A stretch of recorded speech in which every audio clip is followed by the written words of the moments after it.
Hello and welcome to the Thursday Night Book Club with Stuart Taylor. Tonight we are back and it's such a great feeling to be back after a little bit of a break.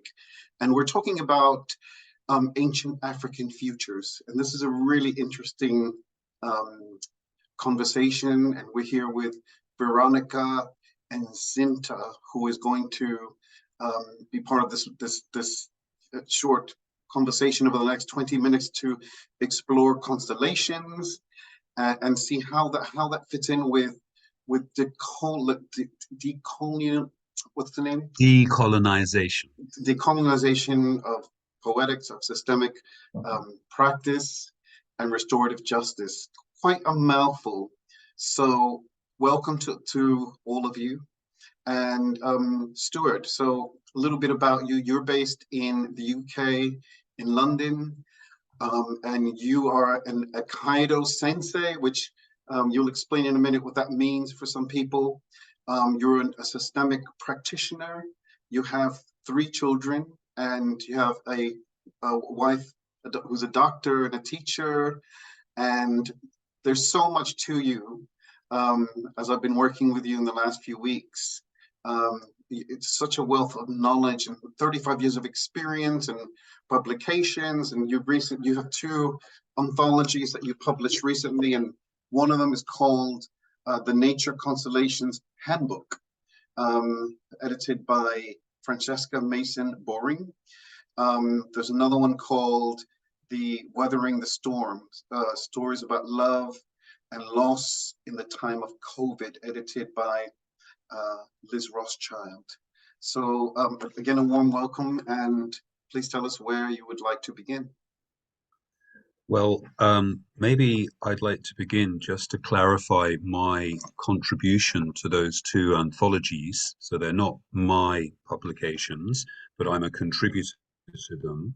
And the Nature Constellations Handbook, written by Francesca Mason Boring.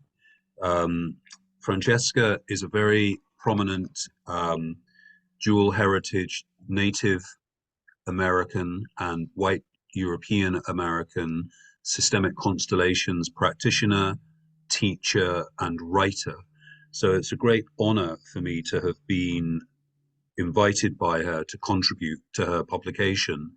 And one of the areas in which she has grown to international prominence in the field of systemic constellations practice is in regard to nature constellations. And what that means in immediate simple terms is her focus and her foregrounding of our relationship as humans into the wider natural world, natural systems of life.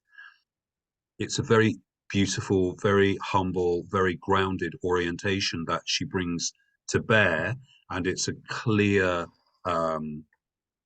manifestation, if you will, of Native American cosmologies in the modern era. So I'd just say that much about Francesca's book. And Liz Rothschild's book, Weathering the Storm, is another anthology. And Liz is an actor and a performer and a producer, and she's also the steward over the last 20 years or more of a burial ground. And this book, Weathering the Storm, is the 2nd anthology that she's released in the last 2 years. And the first one was called Outside the Box, and it was everyday stories of death, grief, and life. And it was a collection of many everyday people's stories of those experiences, that phenomena of death, grief, and loss. And I was fortunate enough to attend the launch of her book in 2020, which was the same year that my own mother died. And it was phenomenal. It was amazing. There were over 700 people at the launch, and it was just really beautiful to hear these various narratives being read and presented by actors. And sometime after the launch of that book and its publication, she put out a call for Black and brown writers to contact her if we were interested in being included in a second anthology, because she wanted it to be much more inclusive than the first one had been. So the short version of that story is that I contacted her, we had a dialogue, she was interested in the perspectives I brought to bear, and subsequently I was included in that anthology. So I just wanted to clarify that those were two projects to which I've contributed, but I haven't initiated. That's understood, and that they sound really worthy causes, and I guess both the environmental issues really forefront, isn't it? So we're looking forward to hearing how this all links up. So it sounds like a really worthy and really necessary cause right now. So Veronica, Shita, would you like to just introduce yourselves? Just say hello. Okay, I'll go first. My name's Veronica. I am an academic. I work at a London University. I work at Goldsmiths. I'm the head of an MA program, MA Education, Culture, Language and Identity.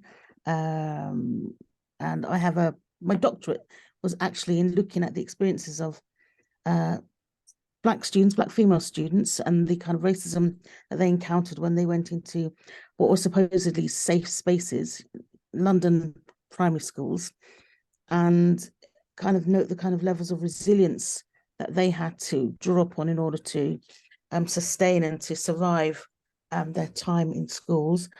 That's really where my area of research is, but I'm also someone who's involved in creative writing. So I completed a master's in creative writing recently at Warwick, and that's an area that I'm now working on to basically move in a way slightly away from academia. It'll be a plate that I'm spinning, but yeah, something else I'll be looking forward to doing. So yeah, that's me. And thank you so much for the work that you're doing, and the inspiration that you give to so many Black women is really important work. Thank you. Thank you. Shinto, would you like to say anything? Introduce yourself. Yeah, nice to meet you. My name is Sitna. It's Sitna.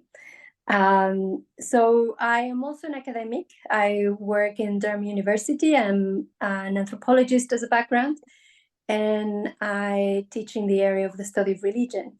My areas of expertise are, the study of religion in Africa and Latin America. And I'm interested in general in decolonial perspectives in knowledge production.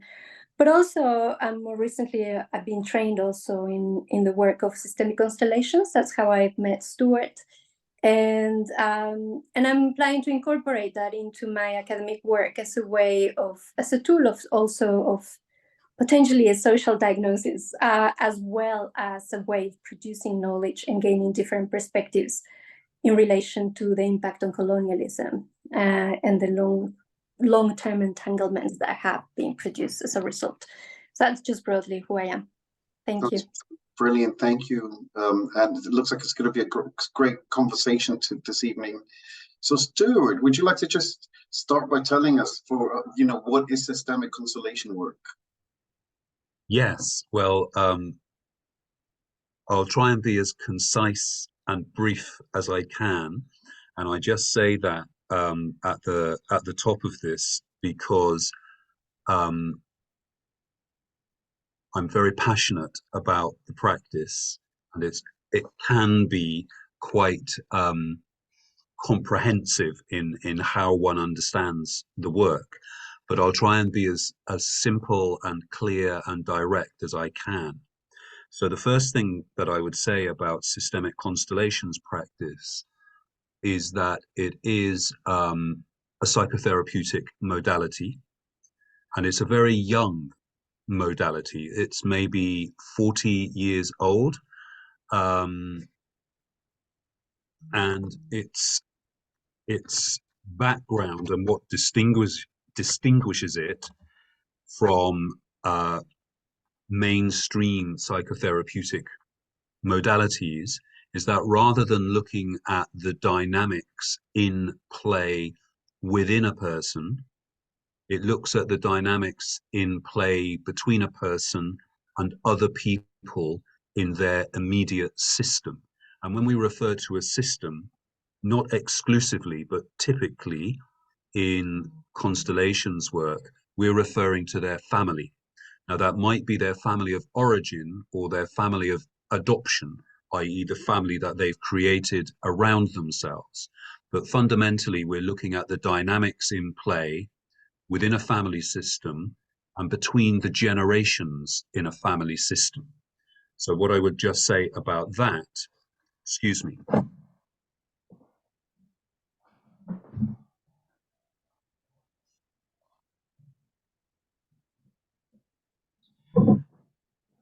What I would just say about that is another distinguishing characteristic of systemic constellations work is that we don't only look at what's taking place in the life of an individual in the present, we also look at what kinds of, let's say, shocks may have occurred in their family system in previous generations, whether that's 1, 2, 3, 4, 5, or more generations previously. And when I refer to shocks, we can think about that in two different ways for our immediate purposes. One of them is looking at shocks that happen within a family. So they can be of, any variety, but a shock typically is where there's some kind of dysfunctional behavior happening between one or more members of the family system. When we look at shocks or think about shocks that happen to the family system, then those are environmental forces.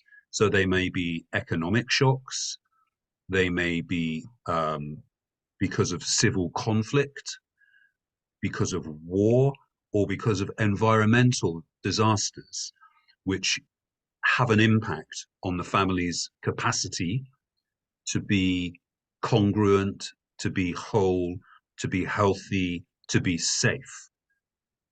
So what we're working with fundamentally in the field of systemic constellations practice is helping the individual who presents, and in our language, we refer to them as an issue holder, to identify their relative relationship to an other or other family members and whatever kind of shock or shocks have occurred within their system, and help them to best appreciate and find clarity or insight and balance in relation to that situation, that event, in order that the energetic flow within the family system is stabilized.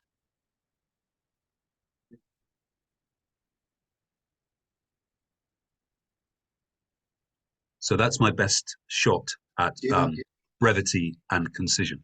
Yeah, I mean, I guess my immediate thought was just thinking of COVID the last few years and wondering how that's going to impact the generations to come.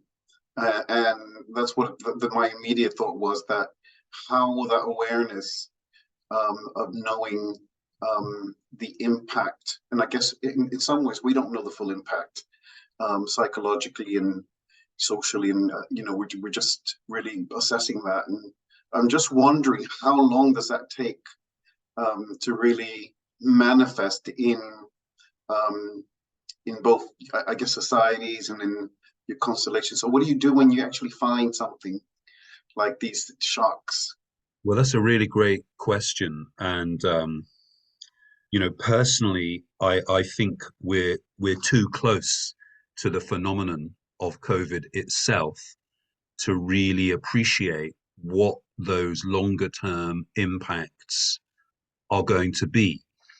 And let me contextualize that by saying the following: that in my experience over the last 6 years since I began practicing as a systemic constellations practitioner, the majority of the folk that I get to work with as a facilitator who come as issue holders are typically in the second half of their life. by which I mean they're usually north of 50 in terms of the years that they've been in the world. And often in context, the kinds of issues that they're bringing actually stem from the first decade of their life. Whoever they're in relation to, whether they're in relation to parents, whether they're in relation to siblings, or whether they're in relation to other members of the family, or people or forces beyond the family. So it tends to be my experience that people bring these issues that they've been living with, that they've been carrying, if you will, for literally 2 or 3 decades or more in some instances. It's really fascinating that normally, that the majority of your clients are over 50, and I'm just wondering what happens then to the individual at that age that somehow they're seeking beyond the standard of therapy, which focuses really on the internal process rather than sort of the collective process, which I think is really interesting, isn't it? That it seems like the right thing after you've have gone through a great deal of experience in your lifespan, that you would then try to that reflection, hopefully that introspection goes outwards. I mean, what's happening there then?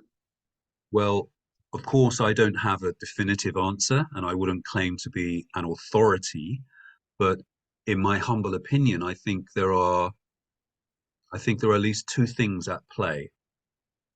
One of them is that mainstream therapeutic approaches focus on the individual, as if it's possible to understand the individual separate or removed from their social context. So I think, of course, individual therapy is important, is valuable, and is necessary, and can very often be impactful. But I think there is, in a way, implicit in that is a Western orientation on the focus on the individual rather than the communal or the collective. So I think there's a tension implicit in that orientation. So I think that's one dynamic. I think a second dynamic is that even though many folk who do come to Constellations work have experienced individual therapy, it hasn't addressed the issue sufficiently for them to be able to be at peace with that issue, for them to have found some measure of resolution with the issue that they can live with comfortably. And there's something about the process of Constellations work that seems to work at a different level. We talk actually often about working at the level of the soul or movements of the soul. And when people ask, and they always ask when they come into the work, how does this work? I say it works like poetry.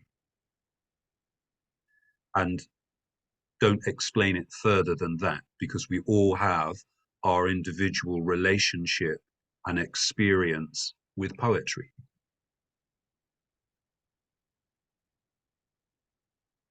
And I guess I'm slightly prejudiced being a writer. Great, okay. Can I ask a quick question?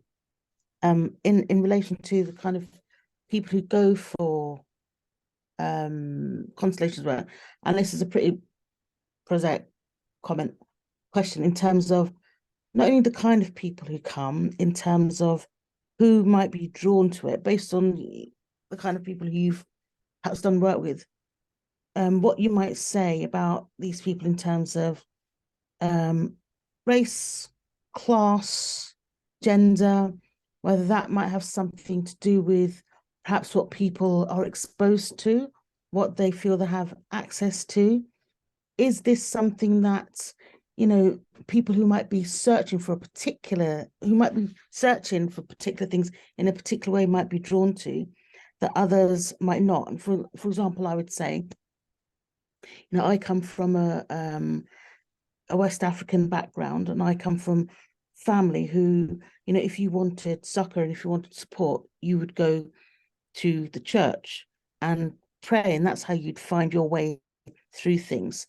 So I'm just curious as to the kind of people who might be seeking those same sorts of ideas and resolutions, but via constellations, what you might say, if there's any idea. I think that's a great question, and it's a really significant question, and it's significant to me personally from two perspectives at least.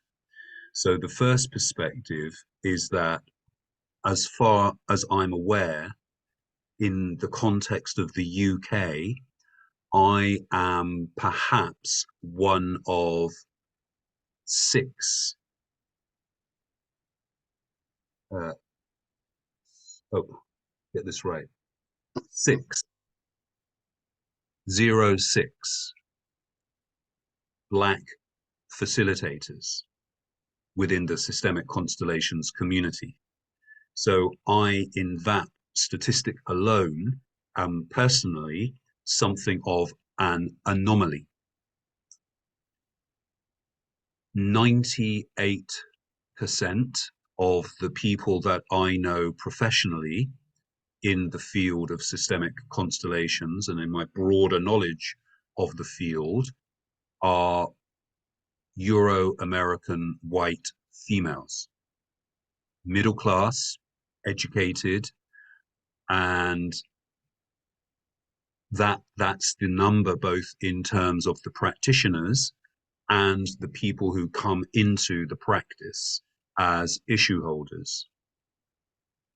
So I think there's a real problem fundamentally in the way in which systemic constellations work has been taught as a professional discipline, as a way in which the faculties of professional training programs are populated, and in terms of the diversity and accuracy reflected in the history of systemic constellations work and the range of references beyond a European perspective on psychotherapy, on health, on well-being that is espoused. And I literally, I mean, it's almost tragic for me to say this, but I don't even need the fingers of one hand to count the number of Black people who have come into my view as issue holders or as representatives or as participants in constellations work in the last 6 years of my experience operating professionally in this domain. And in a way, the question is a perfect bridge into why have I chosen to write this book, Ancient African Futures. So I, of course, could launch into why I have right here, but I'll pause and hope that my response offers Veronica some insight into my experience at this time. Thank you. I think there's just a second piece to say, which is, you know, historically, psychotherapy has been the preserve and the resource of privileged, educated, middle-class white folk. That's just a raw, blunt fact. And now that we're in a time when there are more educated, middle-class, professional Black folk, there is a different kind of relationship to psychotherapy in a broad sense. But systemic constellations practice is, in a way, a marginal practice. It's a minority practice within the broader psychotherapeutic community, which means then proportionately the number of Black folk who get exposed to the work, who become aware of the work and who see it as available to them is equally reduced. And that's a real challenge. That's a real issue. So I'm intrigued with the title, Ancient African Futures. Are you seeing a shift? Are you seeing a shift in from the Eurocentric approach to a more broader view? Because presumably that plays out unconsciously, doesn't it? With the constellation, I see it as a very expansive modality. Well, okay, two parts to that for me. One, do I see a shift? I would say this, that people such as Sitna and people such as myself are not representative, but illustrative of a shift, of some kind of opening, some kind of pivot in the field of practice. I just want to unpick that a little bit. So some of the language that I might use is very specific to Constellations practice, but when I use the word field, that's probably a broader use of language when we think about professional fields or fields of endeavor. But in the specific context of Constellations work, we talk about the knowing field, which is to say everything that is between us and that connects us, that isn't visible, that isn't materially evident, we say there is knowledge, there is wisdom, there is insight available if only we can attune to it and be humble enough to engage in that process. So this is the knowing field. We might call it Gaia. You might call it Christ consciousness. You might call it Buddha nature. There are many names one might give to this intelligence that's beyond human intelligence. So that's the first thing. The second thing is that, you know, given mainstream psychology or psychotherapy is only about 100 years old, Constellations work is, you know, a third or less of that age. So it's very young in comparison. But the consideration is that its initial framing and contextualization has been as a European, in inverted commas, invention, which I take issue with. So I think what's happening, what Sitna represents, what I represent, what others in the field represent, who are from the global majority in terms of their ethnicity, is that at some point it was inevitable more people beyond the European community, if you like, were going to become aware of this modality and see its value, see its resonance, and want to engage with it. And by definition, although it's not our intention as such or our plan, we become the faces, literally, of the change in the wider system, and the perspectives that we bring to bear as Black and brown folk, as people who are the descendants of earlier generations who experienced and suffered colonization through the European imperial and colonial projects. We're going to reflect that history. We're going to inevitably reflect those perspectives and bring a different kind of criticality, a different kind of sensitivity, a different kind of orientation in terms of the cosmologies, and I have to use a technical term now, the epistemologies, i.e. the ways that we go about making knowledge and conveying knowledge. We're inevitably going to influence the field as it has become established, to the extent that it has become established. So I hope that in some way helps to address that question. Yeah, no, thank you so much. I see that Sidna has a question. Please go ahead. No, I just wanted to add something to what Stuart has been saying and to the question that Veronica was raising.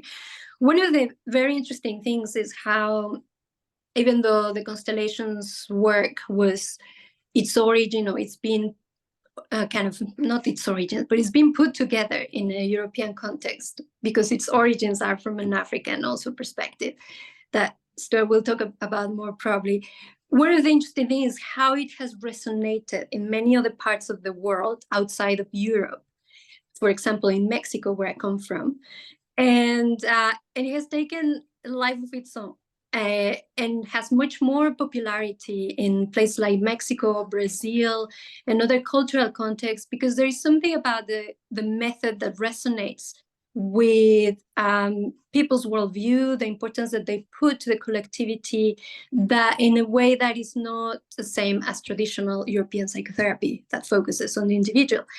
And that in itself is very interesting, the way in which this modality has traveled around the world, because and kind of the resonance that it produces in the places or in the different contexts around the world, based on those or I attribute it, and something I'm interested in inquiring more, on these different cosmologies that Stuart was saying. But anyway, I'll leave it to it at the moment. I have more to say, but I'm sure Stuart will raise a little bit more on its African origins and why it's important to recognize them. Yeah. Sounds great. Thank you so much for your comment. Well, Kiri, I know you've been wanting to say something. So we have someone from Brazil here also. So let's see. Can you turn your mic on, Valkyria? Hi everyone. First of all, I'm sorry I'm late. My work ran late, and I'm really sorry. Now, I've been listening to the fact that, as people of color, descendants of, colonized people, we are, very much in a Western society. We're learning through white masters, white, education, and in a way, we try to adapt that, yeah. Try to include, ancestral trauma, or be very aware that we are dealing with people of color in our practices, and try to develop maybe a hybrid, yeah. My fundamental question is there, right, in Brazil, Mexico, parts of Africa, do they have their own therapeutical methods that maybe we are not aware of? That is nothing to do with Western culture and Western education. For instance, my grandmother was an indigenous Brazilian lady, and basically they did have their own rituals, their own ways of healing themselves. And one of the ways of the traditional indigenous people of Brazil was through ayahuasca ceremonies. Yeah. So this is now being incorporated in some types of, therapies. And my question, I know it's a big question, and maybe we don't have all the answers.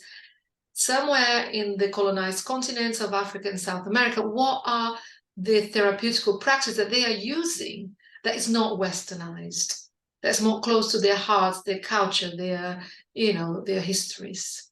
So that's my question. I know that in Brazil, ayahuasca is one of them, which is got kind of, now coming through mainstream forms of therapy, and it's a very, very healing therapy if it's done right. But it's only the beginning, yeah. And I only know about the ayahuasca therapeutical methodology. I don't know if in Africa there are things that the actual African people use as therapeutical tools. I have that's a great question, Walkeria, and I really appreciate you asking it. And I can feel both Sitna and myself straining to respond, but I'm just going to nose ahead for the moment, Sitna. But I'm really curious to hear your perspective too. And I'm not for a moment suggesting here that I am the definitive respondent to your question, but what I will say is the following, and it's in two parts. So the first part is, without question, all Indigenous groups in all of the continents prior to the advent of European colonialism and imperial expansion in the last 500 years, of course, absolutely, without question, had their own cosmologies and processes and practices for maintaining health within the context of those cosmologies. And I have to use again this clumsy word of epistemology. They had their own way of making knowledge, storing knowledge, transmitting knowledge, and perpetuating knowledge. That's implicit in any sustained, millennia-old culture. Now, where we are historically today is in I guess I would have to say a strange place. And it's a strange place because for 500 years, there has been this mixing of cultures, mixing of cosmologies, mixing of epistemologies, and those indigenous cosmologies and cultural practices have been marginalized. We have the term epistemicide, which is to say that other cultures' ways of knowledge making, knowledge transmission have been intentionally, efforts have been made to erase them, to belittle them, to minimize them, to reduce them, to say they're not equivalent to a European or a Northern American ideological or cosmological worldview. And yet, across those wide geographic territories, something has prevailed. Now, we can never know in the present how, and I wouldn't ordinarily use this word, but in our immediate context, we can never really know how pure what remains, what prevails is. But what we can know is that something prevails that has a continuity from deep time in the past to the present. And I think in regards to what Sitna said a little earlier, just before your question, Walkyria, part of the reason that Constellations work is so resonant, is so compelling or attractive to wider cultural groups beyond the European perspective, is because it absolutely is not, fundamentally, it's not Christian and it's not scientific from the European perception of science and scientific. And that's part of its mystery, and that's part of its power.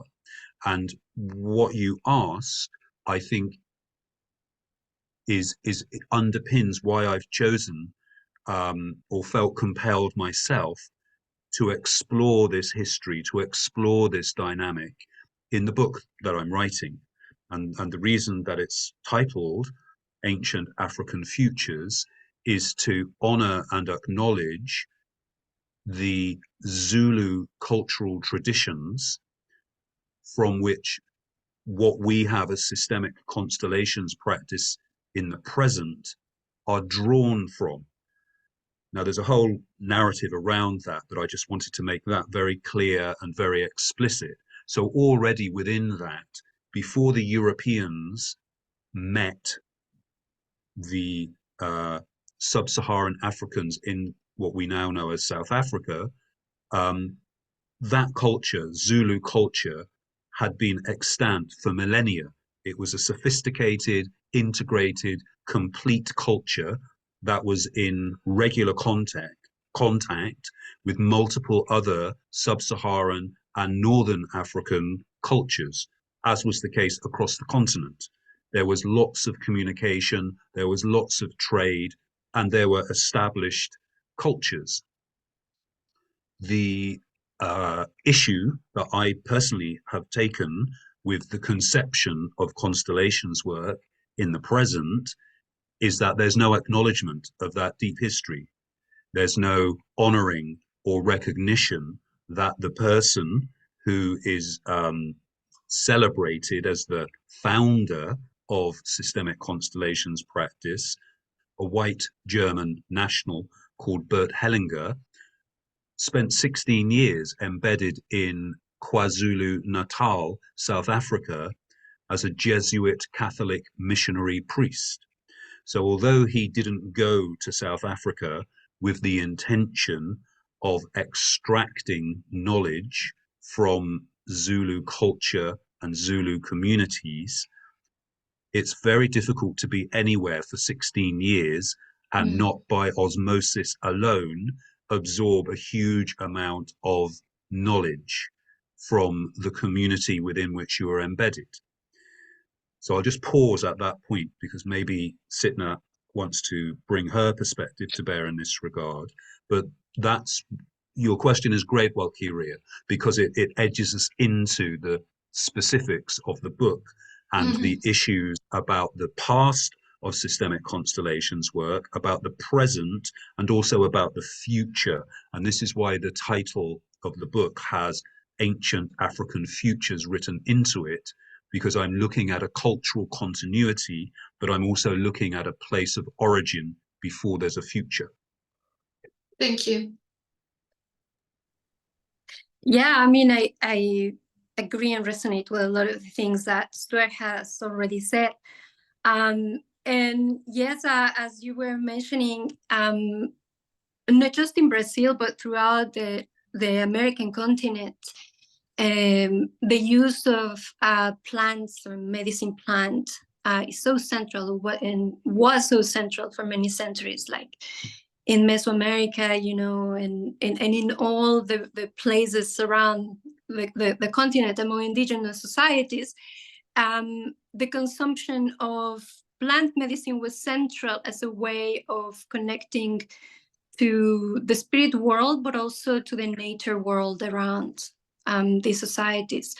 And unfortunately, through colonization, a lot of these practices were demonized for many, many centuries, and therefore marginalized and stigmatized.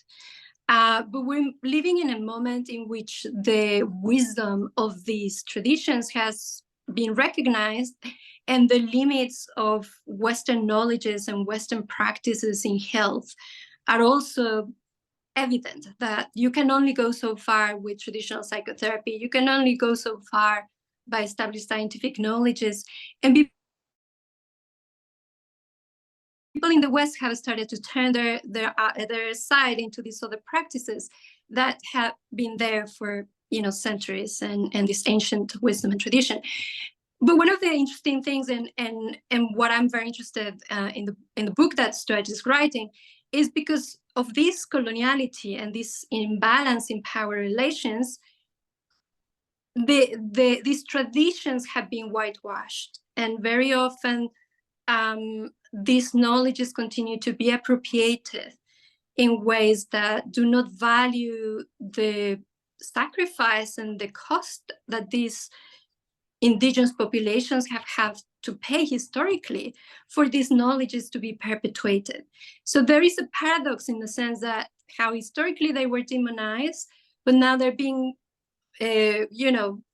rescued, so to speak, or kind of in a way that is, again, repeating this cycle of inequality, of oppression, of extraction. So I think it's very important to bring attention to these long-standing inequalities in power, and in the way that colonialism is not something of the past. It continues to be perpetuated in many different ways. And the other thing that I was going to say is what Stuart was saying is that there is no such thing as a pure knowledge. And there is not such thing as, you know, a pure tradition, because these traditions, in order to continue, they need to change. So in the same way that in places like Africa and Latin America, Christianity has been adopted as a way of healing and connecting with the spirit world. Now, there is this exchange in which also these practices coming from other parts of the world have been incorporated into the West. So it's just a matter of kind of recognizing the moments and the dynamics by which, you know, these knowledges exchanges has happened, and actually, and they demonstrate how we are all interconnected. But one of the things that is important or interesting to bear in mind is how the value of the collective and interconnection is different in other parts of the world as opposed to the Western world. And that is something that, talking a little bit earlier on, the reason why Constellations work resonates is because of this emphasis on the collective and on the, you know, and the acknowledgement of who came before and the ancestors, and that projection into the future. So that is something that is a parallel between African societies and I would say Latin American societies, and I'm sure in many other parts of the world, although with its own, you know, with their own characteristics, but something, that I think we need to bear that in mind somehow. Yeah. Well, Korea, you are muted.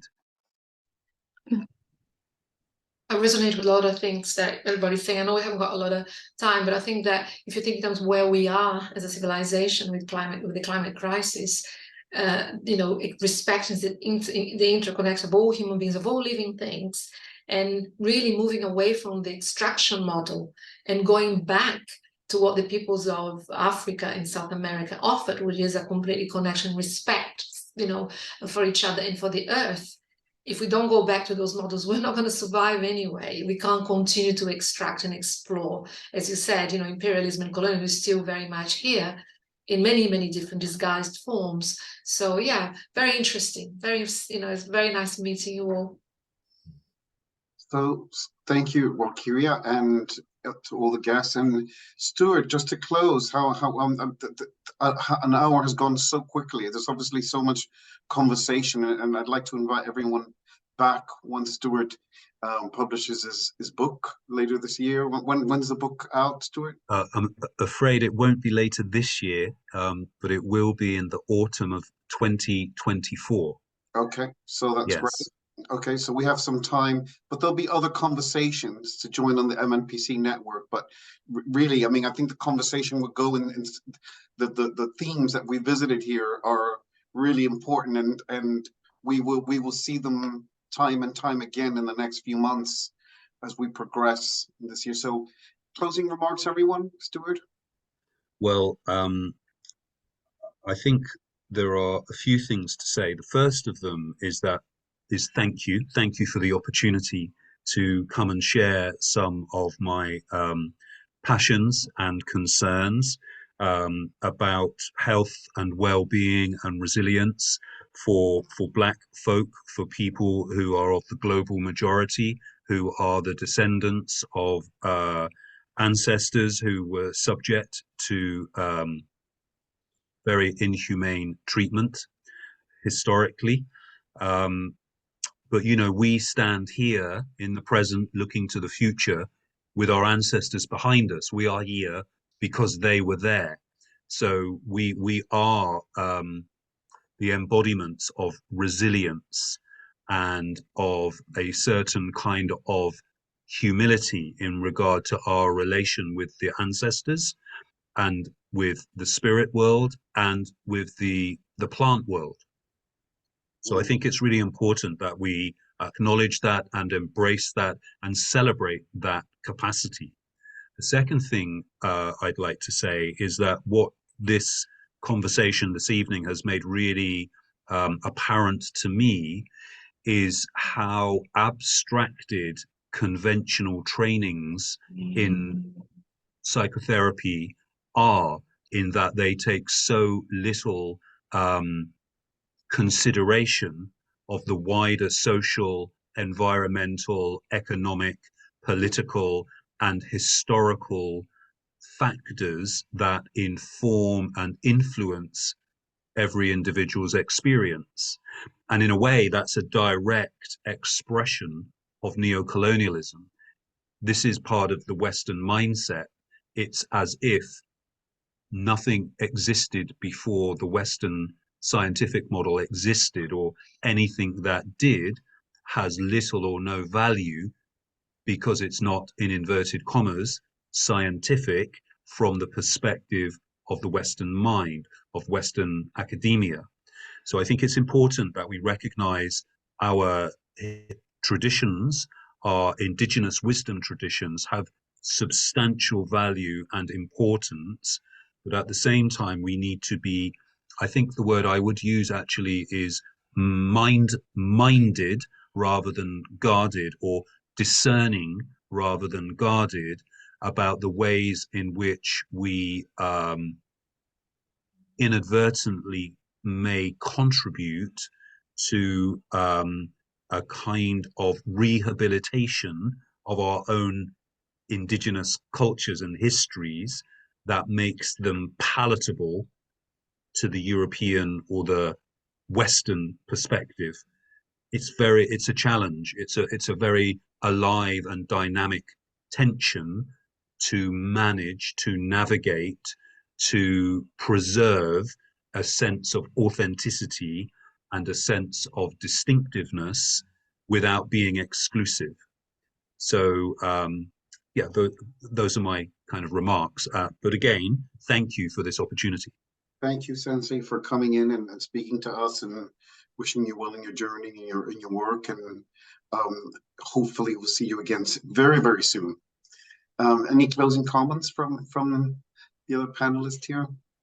No, just to say that the next book club next week, I'm going to be talking about my memoir, which it tells a story about my Indigenous mother, and basically talking about trauma in more practical ways, how to look at our traumas by looking at our parents and our grandparents, everything they've gone through. So just to kind of be through storytelling, telling our own stories, understand what our parents went through and what our grandparents went through, which that really help us to be more in touch with our traumas, and a form of also healing the traumas, understanding the stories. So you are all invited. I'd love to. So thank you, Wakiri. So on the same link, Mother of Honey, Wakiri is debuting her book next week. So if you're around, please do join us. And really lovely to meet another Hispanic person, on this Latino, on this. Yeah. Any closing comments from you? Well, it's been nice to join you in the conversation. It was nice to meet you all, and I'll be here on next week, I hope, if nothing else comes in, because that's very interesting and very kind of resonates with my own personal history as well. Absolutely, yeah. And I just want to say, Stuart, I really look forward to that book. Me too. I think it is so timely and so important. So yeah. Thank you very much. Nice to meet you. Yeah, just a quick suggestion, because it's going to be released, quite later, in 2024. Just give us little reminders, maybe in the chat. Put a little sentence, a little chat, just so keep the momentum that you created today alive, so that when your book comes, we're really closer to it. So thank you, everyone.